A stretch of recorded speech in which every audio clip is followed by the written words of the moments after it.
daerah mana? Gotong Royong ya. Jadi memang dari kemarin kita mau laksanakan kegiatan otopsi, hanya saja dari pihak keluarga tadi sudah berkumpul semua, kemudian dari suami sama anak-anaknya dan pihak keluarga yang lain tadi sudah datang juga ke Polsek dan meminta supaya kalau bisa ini tidak dilakukan otopsi terhadap almarhumah. Kemudian kami dari pihak Polresta sudah juga melakukan visum luar. Jadi dokter forensik sudah melihat secara luar kira-kira apakah ada tanda-tanda dugaan terjadinya kekerasan sebelumnya atau apakah ada perlawanan terhadap upaya untuk meninggalnya almarhumah. Dan sampai saat ini berdasarkan pemeriksaan kita belum menemukan adanya tanda-tanda kekerasan atau upaya-upaya perlawanan terhadap kekerasan di tubuh dari almarhumah. Sehingga kemudian ada surat pernyataan dari pihak keluarga dan keluarga juga sudah datang ke Polsek minta supaya ini tidak dilakukan otopsi. Sementara kita penuhi untuk tidak dilakukan otopsi dan kami persilakan untuk keluarga untuk kemudian dimakamkan. Tetapi proses penyelidikan, pemenuhan semua keterangan-keterangan tetap kita lakukan. Dari semalam juga sudah kita mintakan keterangan dari yang menemukan, kemudian ada saksi lain yang diambil, kemudian anak-anak dan suami.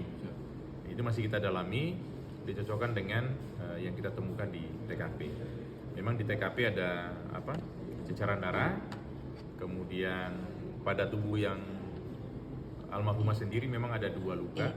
Satu memang tadi dari visum luar memang tidak dalam, ya, tapi sebelah kiri, tapi memang itu tetap mengeluarkan darah. Tapi yang satu yang pas di tengah itu yang kemudian sampai melukai kerongkongan ke dalam, kena tulang di leher. Akibat benda tajam?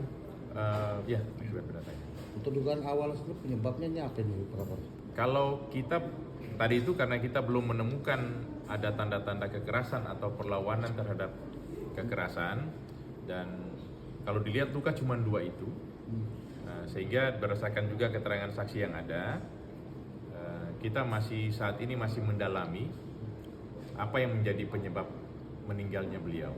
Tapi yang jelas ada 2 luka yang pas mengenai sampai tulang leher itu yang diduga oleh dokter bisa saja itu yang menjadi penyebab matinya. Tetapi tentu kan harus lewat otopsi. Sementara dari pihak keluarga sangat memohon supaya tidak dilakukan otopsi.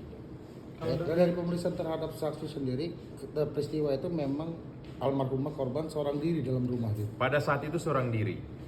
Jadi di siang hari sekitar pukul 11 itu mereka sudah mengajak yang bersangkutan untuk keluar kegiatan di luar, tapi almarhumah tidak berkenan, tinggal sendiri. Nah, setelah pulang itu baru kemudian dilihat kesehariannya menurut keterangan semua pihak itu bahwa memang almarhumah ini menderita sakit diabetes dan asam urat, sehingga kemudian dalam kesakitannya itu seringkali juga menurut keterangan dari pihak-pihak yang sudah diminta keterangan ingin berusaha untuk bunuh diri.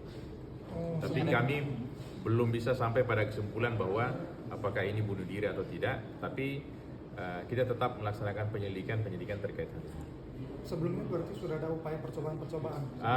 Tidak, tapi setiap kali dalam kesakitan itu menyampaikan keinginan itu.